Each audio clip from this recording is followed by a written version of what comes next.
사사기 강의 16번째 시간으로 원수들에 대한 심판이라는 제목으로 말씀을 보겠습니다. 예수님의 재림에 대한 신앙은 상황이 어렵고 힘들수록 점점 커지게 되어 있습니다. 이 상황이 너무 편하고 또 살기가 참 좋다면 성도들조차 예수님이 곧 오셨으면 좋겠다라는 생각을 잘 하지 않죠. 한국 기독교 역사 가운데 그래서 가장 재림에 대한 신앙이 뜨거웠던 때가 바로 일제시대였습니다. 그때는 요한계시록 설교가 어떤 설교보다 가장 많이 행해졌고요. 또한 목사님들이나 성도들이나 다른 많은 성경책 가운데 요한계시록을 가장 많이 읽고 또 암송하는 경우가 많이 있었습니다. 평양 대부흥운동의 주역이라고 불리는 우리 길선주 목사님 같은 경우에는 성경 전체를 약 500독 정도 하셨다고 하더라고요. 엄청난 거죠. 근데 요한계시록은 1만 번을 읽으셨다라고 합니다. 틈만 나면 요한계시록을 계속 읽고 또 설교하시고 했던 거예요. 또 박윤선 주석이라는 한국 최초로 창세기부터 계시록까지 모든 주석을 쓰신 우리 박윤선 목사님도 당시에 미국으로 유학을 가시는데 약 2달 정도 배를 타고 가셨는데 그 배 타고 가시는 동안 배 안에서 요한계시록 전체를 암송하셨다라고 합니다. 왜 사람들이 이렇게 요한계시록에 열광했던 것일까요? 너무 힘들고 어려워서죠. 그래서 교회 역사 가운데도 이 요한계시록을 가장 사람들이 사랑하고 또한 예수님의 재림을 기대했던 때는 항상 교회가 핍박받고 고난을 당할 때였습니다.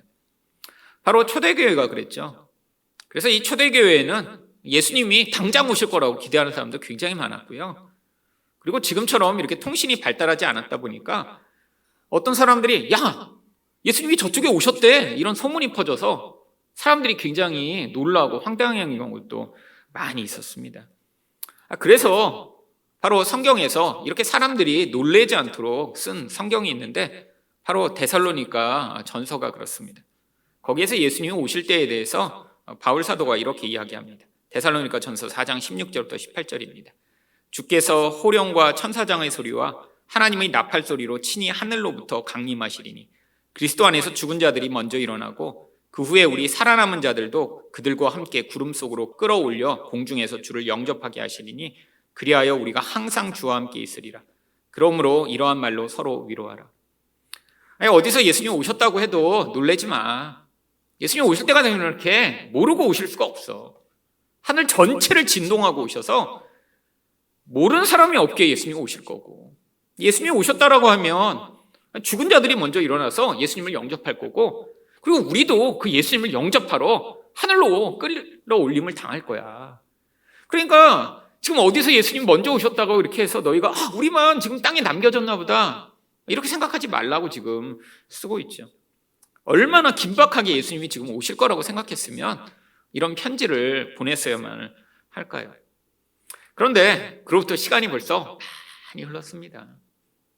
그런데 성경은 뭐라고 약속하고 있나요? 예수님이 친히 요한계시록 22장 20절에서 내가 진실로 속히 오리라 하시거늘 아멘 주 예수여 오시옵소서. 예수님 어서 오세요 라고 외치는 게 바로 우리가 잘 알고 있는 이 마라나타라고 하는 아람어입니다. 마라나타, 예수님 주여 빨리 오세요. 여러분, 예수님이 내가 속히, 진짜로 속히 오겠다라고 말씀하셨고요. 그리고 바로 그것에 화답하는 우리가 해야 할 말이 마라나타, 예수님 빨리 오세요 라고 외쳐야 되는데 지난 2000년 동안 예수님이 오시지 않으면서 바로 성도들의 신앙 또한 상황이 이렇게 좋고 뭔가 이렇게 긴박하게 내가 이 땅의 삶이 고통하지 않으면 예수님 오실 것을 잘 기대하지 않게 되어버렸죠.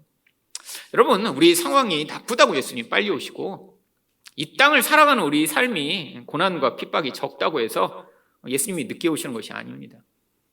우리가 생각할 때 왜 빨리 오시지 않나라고 하는 이 빨리라고 하는 개념은 늘 시간에 한정되어 있죠. 내가 생각하는 나의 기대치의 시간입니다.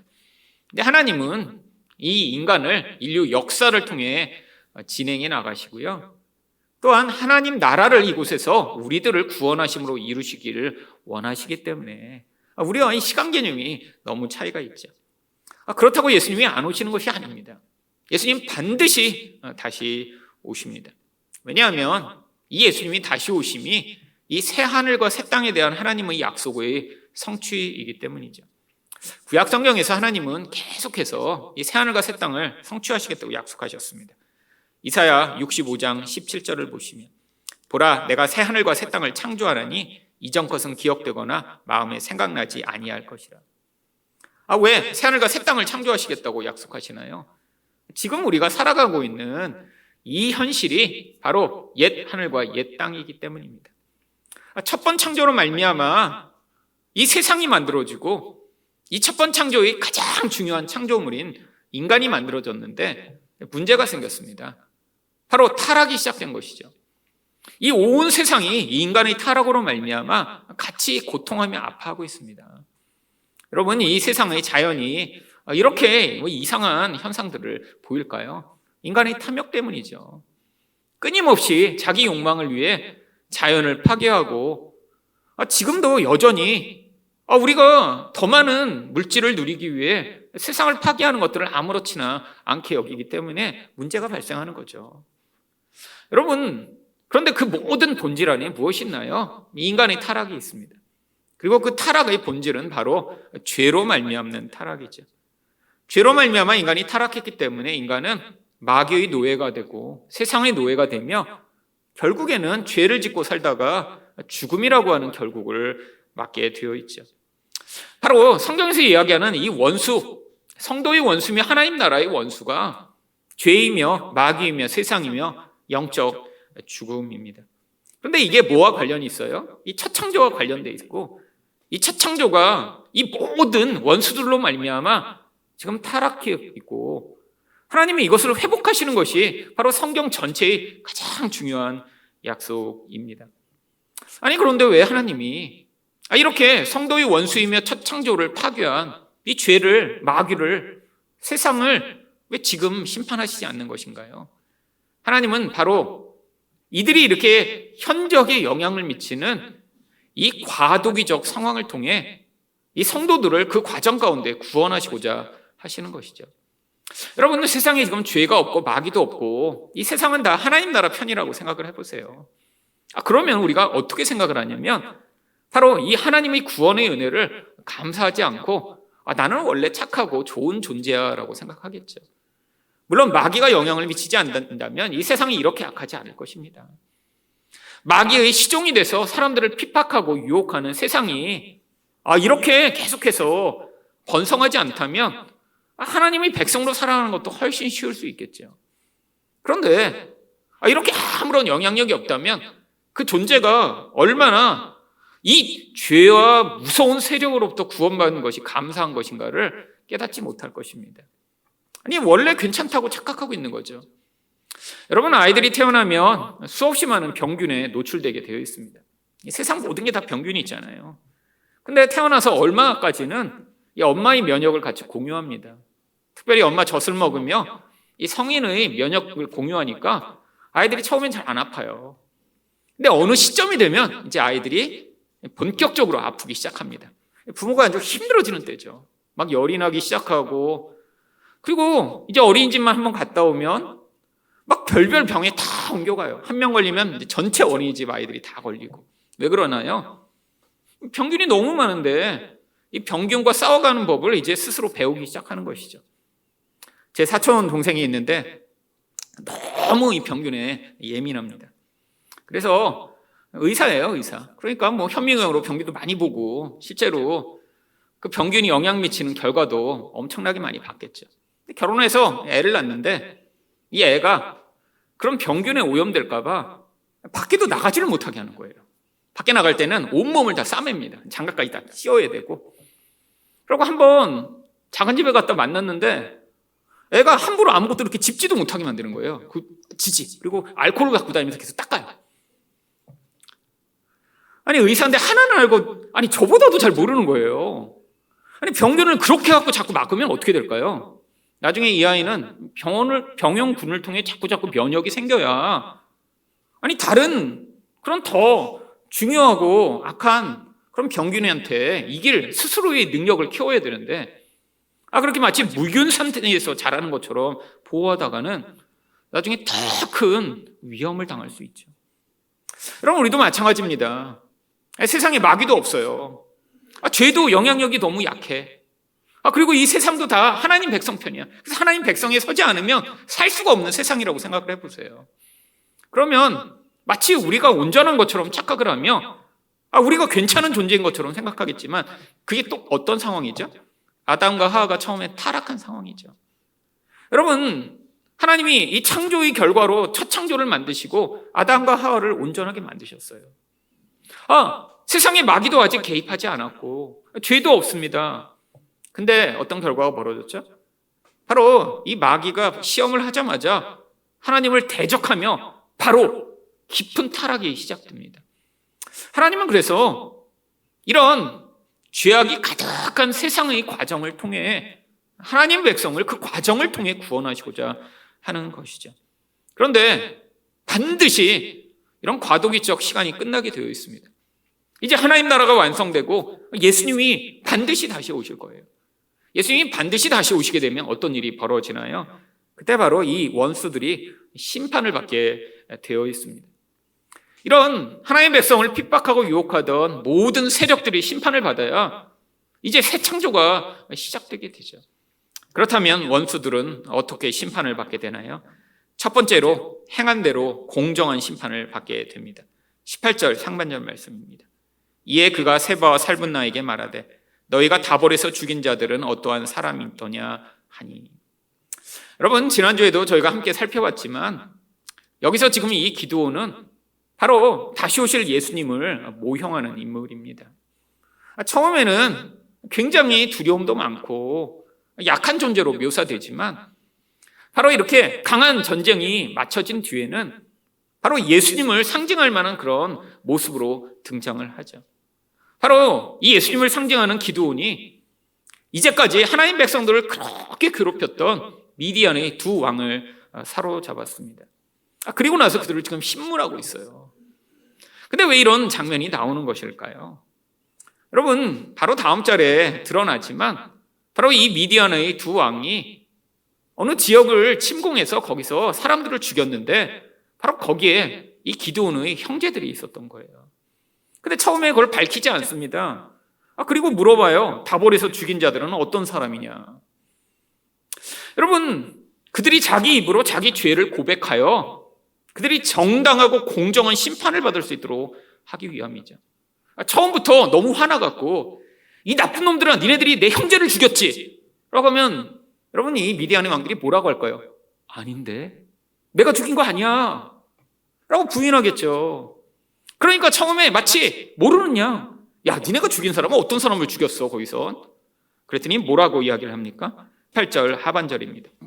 대답하되 그들이 너와 같아서 하나같이 왕자들의 모습과 같더라 하니라. 여러분, 이 문장이 아주 두 가지 깊은 뉘앙스를 가지고 있습니다. 한 가지는 지금 기드온을 어떻게 높이고 있는 거예요? 야, 너가 왕자 같아. 야. 그리고 또 한 가지는요, 우리가 이렇게 강한 존재야. 왕자 같은 너와 같은 자들을 우리가 죽여버렸어.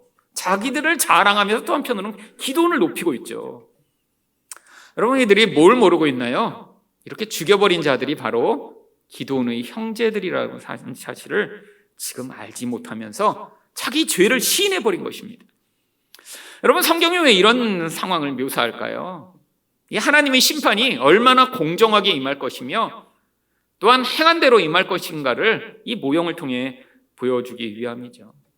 여러분, 이들이 이렇게 고백했더니 기드온이 그제서야 자기의 의도를 밝힙니다. 19절 상반절입니다. 그가 이르되 그들은 내 형제들이며 내 어머니의 아들들이니이다. 여러분, 이걸 미리 밝혔으면 이놈들이 부인했겠죠. 내가 죽은 거 아니야. 난 알지도 못해. 내 시내 가면 죽였겠지. 우연히 그렇다가 죽었나 보지. 근데 부인하지 못하도록 이들의 이 자만심을 이용해 결국 다 고백하게 만든 것이죠. 그리고 19절 하반절에서 이렇게 심판의 선고를 합니다. 여호와께서 살아계심을 두고 맹세하노니. 성경에 이 구절이 왜 많이 나오나요? 이게 반드시라는 구절이에요. 하나님이 지금 살아계시니까 그러니까 나는 반드시 이 일을 하겠다라고 하는 맹세의 표현이죠. 너희가 만일 그들을 살렸더라면 나도 너희를 죽이지 아니하였으리라. 다른 말로 얘기하면 너희는 반드시 죽을 수밖에 없어. 여러분 그렇죠. 생각해 보세요. 이 미디안으로 말미암아 지금 이 기드온은 단순히 곡식만 뺏긴 것이 아니었습니다. 자기 친형제들이 비참하게 죽임을 당했어요. 여러분 고대에는 율법에 의해서도 자기 형제나 가족이 죽임을 당하면 반드시 피의 보복을 하도록 되어 있었습니다. 물론 지금도 사람들이 마음은 다 그렇죠. 그런데 지금은 이렇게 사람들이 원하는 대로 개인적 보복을 허용하는 순간 어떻게 되나요? 사회 시스템이 다 무너져 버립니다. 여러분 로미오와 줄리엣 같은 데서 보이는 결과가 그거죠. 여러분 누군가 우리 가족에서 한 명을 죽여요. 그럼 어떻게 하고 싶어요? 한 명만 딱 죽이고 끝나나요? 한 명만 죽였다고 생각해 보세요. 그럼 어떻게 돼요? 서로의 보복이 끊이지 않습니다. 한 가문이 완전히 멸절할 때까지 보복은 계속되는 거죠. 지금 이스라엘과 팔레스타인에서 벌어지고 있는 일이잖아요. 서로 싸우다가 몇 명이 죽었어요. 그럼 이스라엘이 가서 또 보복하여 폭탄으로 다 무차별 사람들을 죽여버립니다. 그럼 또 이쪽에서 미사일을 계속 쐈고 또 죽이고 또 죽이고 또 죽이고 지금 6, 70년째 이렇게 서로 죽이고 있죠. 여러분 그러니까 지금 사회에서 이 개인 보복을 허용하지 않는 거예요. 근데 구약 성경에서는 이런 사회의 체제가 갖추어지기 전에 바로 이렇게 한 존재가 죽임을 당하면 보복을 허용하도록 했습니다. 왜요? 하나님 나라의 공의를 보여주기 위한 것이죠. 여러분 만약에 우리 가족이 이렇게 죽임을 당했는데 아무도 보복할 수가 없어요. 그리고 누군가 우리 가족을 죽인 어떤 대상이 뻔뻔하게 잘 살아요. 그렇다면 여러분 어떠겠어요? 너무 억울하고 분노하시지 않겠어요? 여러분 마찬가지입니다. 그래서 이게 개인에게 하나님 맡겨주시는 것이 아니라 성경은 우리에게 무슨 약속을 하고 있냐면 마치 이 기드온처럼 바로 이렇게 하나님 나라의 원수된 자들에게 하나님이 반드시 보복하여 주시고 심판하여 주실 것이라는 사실을 우리에게 보여주고자 하는 것이죠. 여러분 예수님이 다시 오실 때 바로 이 일이 일어날 것입니다.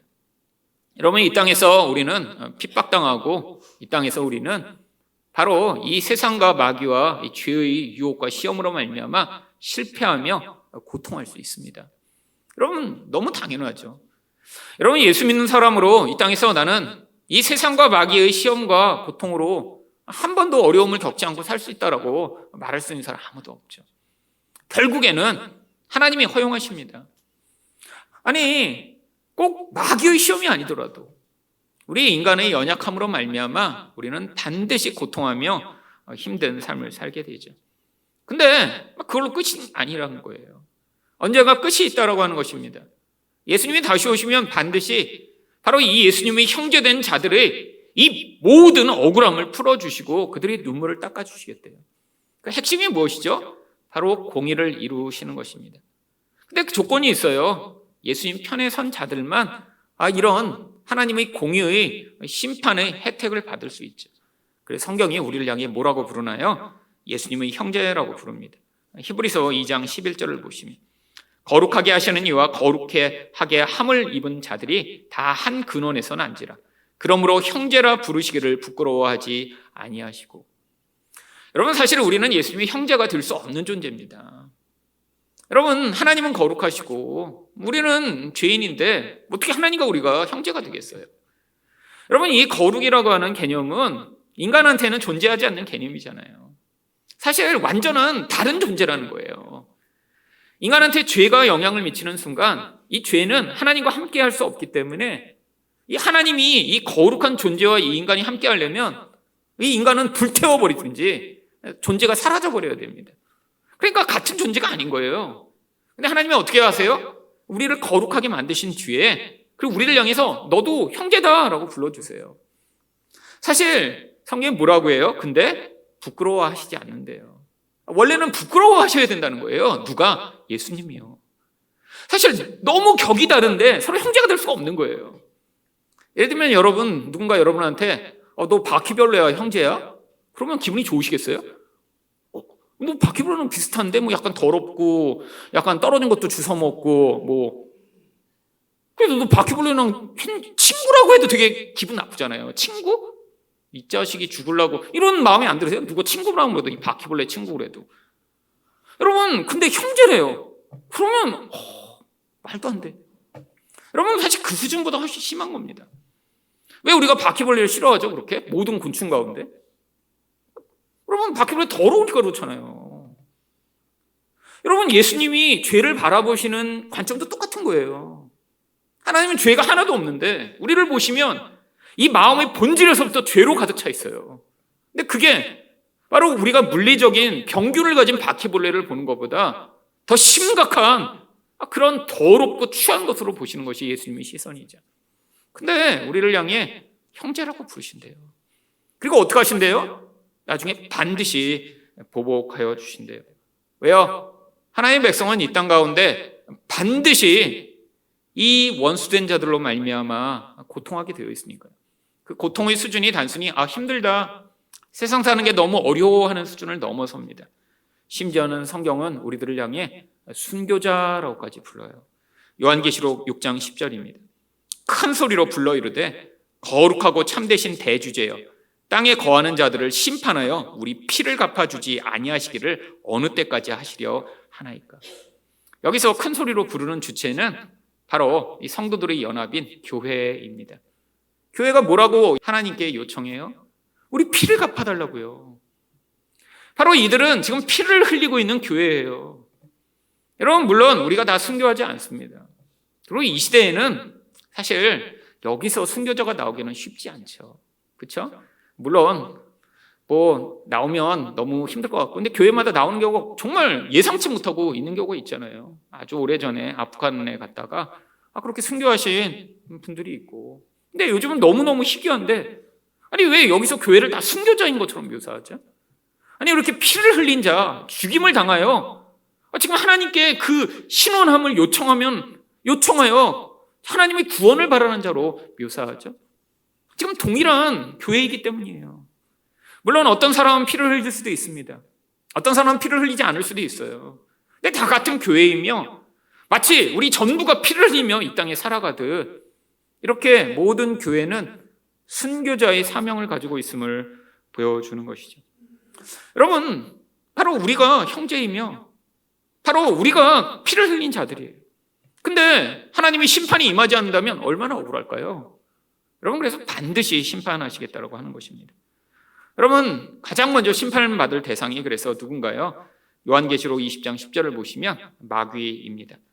또 그들을 미혹하는 마귀가 불과 유황못에 던져지니 거기는 그 짐승과 거짓 선지자도 있어 세세토록 밤낮 괴로움을 받으리라.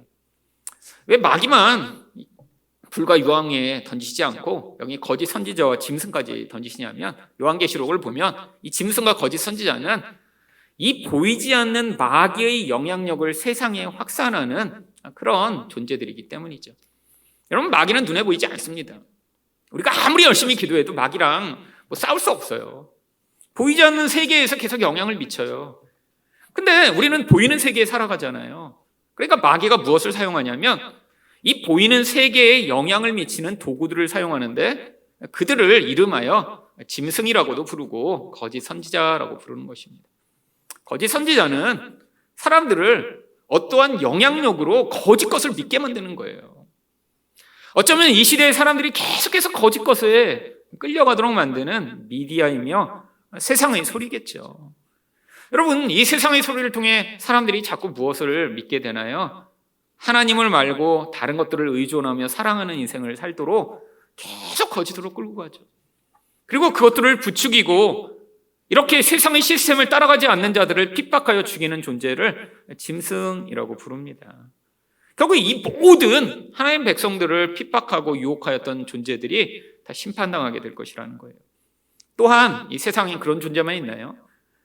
이런 영적 영향력을 구체적으로 행사하는 사람들이 존재합니다. 바로 세상 사람들이죠.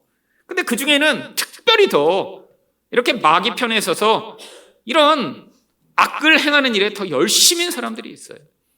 여러분 일제시대 때도 그랬죠. 여러분 일본 사람들이 들어와서 한국 사람들 많이 죽이고 괴롭혔습니다. 근데 한국 사람들이 진짜 고통했던 그런 피해를 본 사람들이 누구였냐면 한국 사람인데 일본 사람 편에 섰던 내국노였어요. 여러분, 일본 사람들은 그런 사람들이 꼭 필요했습니다. 이런 사람들을 동원해야 사람들이 구석구석을 더 잘 알아서 놓치는 사람 없이 중간에 그들을 관리할 수 있으며, 이들이 더 악랄하게 한국 사람들을 대했거든요. 아니, 일본 사람들 와서 그렇게 악랄하게 하면 자꾸 자기들을 향한 반감이 커지니까 중간에 일부러 그런 사람들을 세운 거예요. 이게 이 제국주의의 무서운 점이죠. 일본만 그런 게 아닙니다. 영국, 프랑스 등 전 세계 모든 나라에 이렇게 제국주의가 확산된 데는 다 그 나라의 사람들을 이렇게 중간 지도자로 세워서 사람들을 자꾸 착취하며 고통하게 만들었어요. 이게 세상 사람들입니다. 여러분, 세상 사람들 가운데 이렇게 마치 매국노처럼 세상에 자꾸 악을 확산하고 기독교를 핍박하고 사람들을 죽이고 유혹하는 선봉의 선자들이 있죠. 그들을 향한 심판이 요한계시록 20장 12절 13절에 이렇게 나옵니다. 또 내가 보니 죽은 자들이나 큰 자나 작은 자나 그 보좌 앞에 서 있는데 책들이 펴 있고 또 다른 책이 펴 있으니 곧 생명책이라.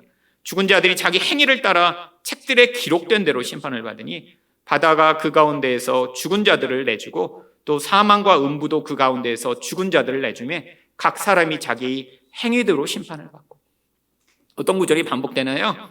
자기 행위대로 심판을 받고. 여러분, 마치 이 미디안의 왕들이 자기가 행한 대로 심판을 받은 것처럼 하나님이 이 모든 것들을 사람들의 행위를 기록한 책에 기록하셨다가 그들이 행위대로 심판하시겠다고 약속하고 있는 거예요. 물론 하늘나라에 이렇게 책이 필요 없을 것입니다. 모든 것을 하나님이 다 아시고 그대로 반응하시겠죠. 근데 어떻게 하신다는 거예요? 잘못된 것이 없이, 누락된 것이 없이 공정한 심판을 반드시 행하시겠다라고 하는 것입니다. 또한 무엇도 심판을 받나요?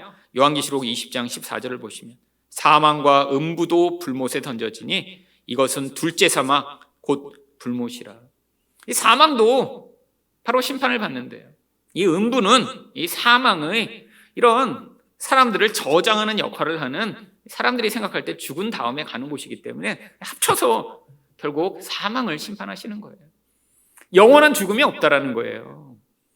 여러분, 하나님이 약속하고 계신 이 하나님 나라의 완성, 이것을 뭐라고 부르나요? 요한계시록 21장 1절에 보면 또 내가 새 하늘과 새 땅을 보니 처음 하늘과 처음 땅이 없어졌고 바다도 다시 있지 않더라. 이게 새 하늘과 새 땅입니다. 한자어로 신천지죠. 신천지 짧게 쓰면 참 좋은데 나쁜 놈들이 써갖고 우리가 못 쓰게 돼서 그냥 어쩔 수 없이 길지만 새 하늘과 새 땅으로 계속 써야 합니다. 이제 여러분, 신천지가 근데 주장하는 그 새 하늘과 새 땅은 어떤 거죠? 성경이 약속하는 새 하늘과 새 땅이 아니에요. 죄가 사라지고 마귀가 불못에 들어가며 이 세상이 새로워지고 그리고 더 이상 영적 죽음이 없는 그 신천지를 원하는 게 아니에요. 여러분, 신천지에서는 뭘 약속하고 있냐면 바로 나중에 이 땅에 신천지가 이루어지면 이 전 세계의 땅들을 그 14만 4천 명이 나눠 가지게 될 거라고 지금 약속하고 있어요. 그래서 신천지의 사람들이 빠져드는 것입니다. 왜? 특히 젊은 사람들이 지금 자기가 금수저가 아니에요. 자기가 노력해서 좋은 차 탈 수도 없고 좋은 집에 살 수도 없고 땅을 가지는 거요? 불가능하잖아요. 여러분, 땅을 갖는 게 어디 나라나 어느 시대나 항상 부자들만 할 수 있는 것입니다. 여러분, 여기 자기 땅이 한 평이라도 있으세요? 여러분, 부자예요. 그렇잖아요. 대부분은 땅을 갖는 게 거의 불가능한데 젊은 사람이 땅을 가질 수가 있나요? 그럼 거의 불가능하죠. 근데 신천지에는 그걸 약속해요. 얼마나 많은 땅이요? 미국 땅을 몇천 명이 나눠 가질 수 있어요. 한반도요? 이 정도면 한 두 사람이 남북한 나눠 가져, 너네가. 그래서 서로 지금 자기 땅 정하고 있대요. 나중에 신천지가 되면 자기가 어느 땅 가지지. 그래서 싸우고 있는 거예요. 내가 스페인 갖기로 했는데, 그러니까 그럼 넌 북쪽 해, 난 남쪽 할게. 서로 지금 협상하고 매년 시험을 보고 있는 거예요. 왜? 14만 4천 명만 그 땅을 가질 수가 있는데 지금 신천지가 너무 불어나서 20만 명이 넘어버렸어요. 그러니까 줄 땅이 지금 모자란 거예요. 그러니까 어떻게 해요? 매년 시험을 칩니다. 그래서 어떻게 해요? 14만 4천 등까지만 지금 땅을 가질 권리를 지금 매년 갱신하고 있는 거예요. 그러니까 그 시험 보려고요, 사람들이 그렇게 열심을 낸 겁니다. 교회에서는 시험을 안 봐서 이렇게 열심을 안 내시고 성경을 안 보시는지 모르겠어요. 큐티 책이 안 팔려갖고 제가 지금 매달 조금씩 줄이고 있습니다. 여러분, 그럼 물질적 보상 때문에 이렇게 열심히 신천지 다니는 거예요. 여러분, 하나님 나라는 그런 것 아닙니다. 나중에 뭐 미국 땅을 나눠 가져요. 그리고 거기 부자들이 사는 집을 다 뺏어갖고 나중에 그때까지 견디면 14만 4천 명한테 줘요. 여러분, 하나님 나라는 그런 물질적 풍요함이 없어도 더 이상 죄가 없고 마귀가 없고 이런 마귀에게 노예된 세상이 새로워지며 영원한 죽음이 없는 곳이 하나님 나라고, 예수님이 오셔서 바로 이 모든 것들을 심판하실 것이기 때문에 그게 우리에게 주어지는 거예요. 여러분, 진짜 행복한 게 무엇 때문이죠? 여러분, 만약에 여러분이 물질이 부족하고 땅이 없어서 지금 불행하다고 여기시면 여러분 지금 착각하고 계신 것입니다. 그러면 부자고 땅이 많은 사람은 항상 행복해야 되잖아요. 여러분, 그렇지 않습니다. 여러분, 한국만 보셔도 그렇잖아요.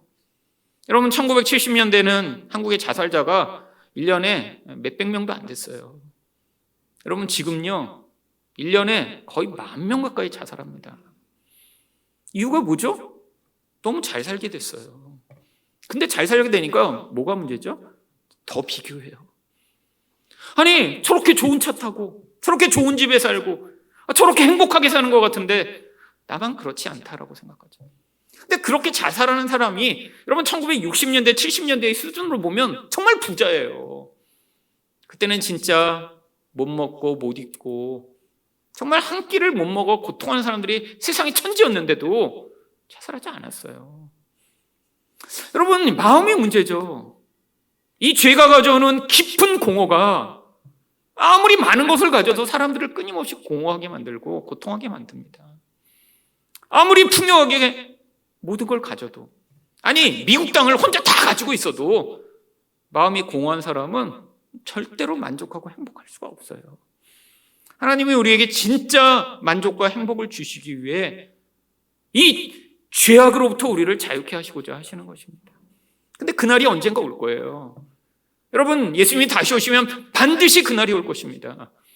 지금은 여기서 우리가 눈물을 흘릴 때도 있고 공허하고 불만족하고 불행해서 힘들어할 때도 있고 고통할 때 있고 아파할 때 있지만 하나님이 언젠가 이 모든 것들을 새롭게 하시며 내가 만물을 새롭게 한다라고 하신 약속대로 예수님이 다시 오셔서 우리와 이 세상을 새롭게 하시며 모든 원수들을 심판하실 때 우리는 그때 찬양하며 기뻐하며 하나님이 주시는 참 만족과 기쁨을 누리게 될 것입니다.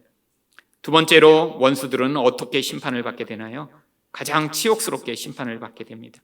20절 말씀입니다.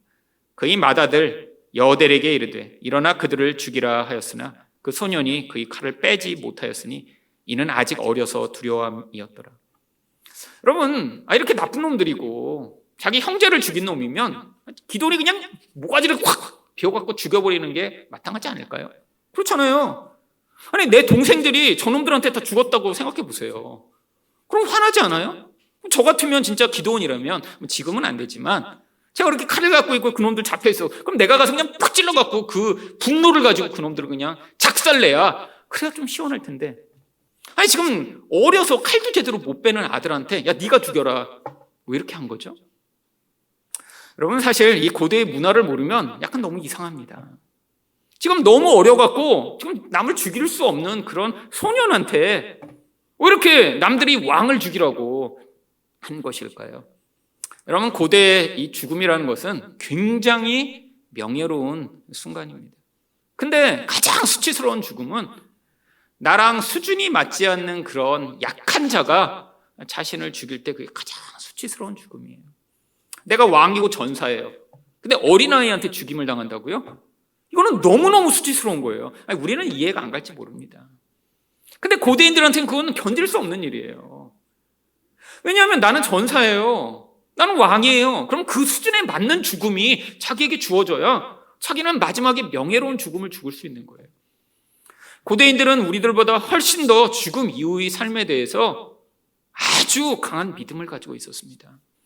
이렇게 수치스러운 죽음을 죽고 나면 이건 되돌릴 수가 없는 거예요. 왕으로 명예롭게 죽어야 죽음 이후의 그 인생에서 자기가 명예로운 존재로 허공을 떠돌 텐데, 어린아이가 자기를 죽여서 죽는다고 하면 이건 견딜 수가 없는 거예요. 이런 비슷한 경우가 성경에 여러 번 나오지만 바로 다음 장인 9장에도 아주 유사한 경우가 나옵니다. 바로 기드온의 첩이 낳은 아들인 이 아비멜렉이 이렇게 전쟁을 하다가 거의 죽게 됩니다. 9장 53절과 54절입니다. 한 여인이 맷돌 윗짝을 아비멜렉의 머리 위에 내려 던져 그의 두개골을 깨트리니 아비멜렉이 자기의 무기든 청년을 급히 불러 그에게 이르되 너는 칼을 빼어 나를 죽이라.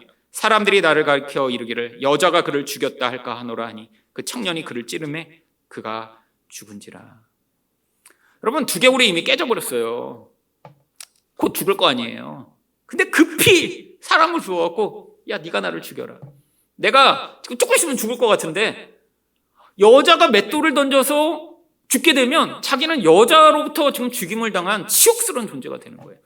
그러니까 자기 사람을 불러서 죽이라고 명령합니다. 여러분, 지금 그래서 이 기드온이 아들한테 시킨 거예요. 근데 너무 어린 애한테 시켜서 지금 이게 이루어지지 않은 거죠. 원래는 제일 큰 치욕을 주고 싶었던 거예요. 이 미디안의 이 왕들, 니네들이 내 형제들 다 죽이고 나를 이렇게 고통하게 만들었어? 정당한 죽음을 죽지 못하도록 가장 치욕스럽게 너희를 죽여주마. 그리고 아들을 시켰는데 너무 어린 아들이어서 결국 이건 실패했습니다. 근데 모형으로 보여주는 거예요. 하나님이 이렇게 나중에 이들을 치욕스럽게 심판하실 것입니다. 결국은 어떻게 해야 됩니까? 21절에서 세바와 살문나가 이르되 내가 일어나 우리를 치라. 사람이 어떠하면 그의 힘도 그러하니라 하니 기드온이 일어나 세바와 살문나를 죽이고, 결국 세바와 살문나까지 이야기를 합니다. 네가 우리를 죽여라. 네가 왕이니까 네가 죽여. 우리를 그렇게 수치스럽게 만들지 말고 네가 진짜 그렇게 강한 자라면 우리를 죽여라 라고 요청하죠. 그리고 그때 기드온이 그들을 죽이고 결국 이 심판을 마무리합니다. 여러분, 이 세상 가운데는 정말로 자기가 이 세상에서 가장 영광스러운 것처럼 행세하는 사람들이 가득하죠. 여러분, 마귀는 끊임없이 이 세상 사람들에게 힘을 주고 이 세상의 삶이 마치 가장 영광스러운 것처럼 이야기를 합니다. 그들을 성경은 뭐라고 얘기하나요? 왕, 왕족, 장군, 부자, 강한 자라고 이야기를 하죠. 근데 성경이 그들이 결국에 어떻게 될 것인지 요한계시록 6장 15절부터 17절에 이렇게 이야기합니다. 땅의 임금들과 왕족들과 장군들과 부자들과 강한 자들과 모든 종과 자유인이 굴과 산들의 바위 틈에 숨어 산들과 바위에게 말하되 우리 위에 떨어져 보좌에 앉으신 이 얼굴에서와 그 어린 양의 진노에서 우리를 가리라. 그의 진노의 큰 날이 이르렀으니 누가 능히 서리요. 여러분, 이 앞에 나와 있던 이 리스트는 사실 이 세상의 모든 하나님은 없이 사는 자들을 이야기합니다. 자기가 왕인 것처럼 사는 자, 힘이 강하던 약하던 내가 왕이야, 우리 집에서는 내 말 들어야 돼, 다 왕처럼 살기를 원하죠. 이게 죄의 결국이니까요. 그리고 장군, 힘을 근거로 살아가는 존재들, 부자들, 물질을 근거로 살아가는 존재들, 강한 자들, 물론 그들과 함께 있는 종들과 모든 자유인까지도 다 하나님 없는 자들이 지금 굴과 바위 틈에 숨어 있대요. 평소에 이들이 있어야 할 곳은 어디죠? 굴과 바위 틈은 지금 무서워서 숨는 장소잖아요. 근데 하나님이 심판이 너무 무서우니까 굴 속에 들어가 벌벌벌 떨면서 뭐라고 얘기해요?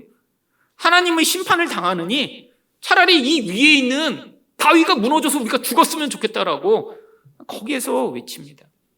이게 이들이 마지막에 당할 무서운 심판이라고 하는 것이죠. 여러분, 마지막 시간이 이제 다가오고 있습니다.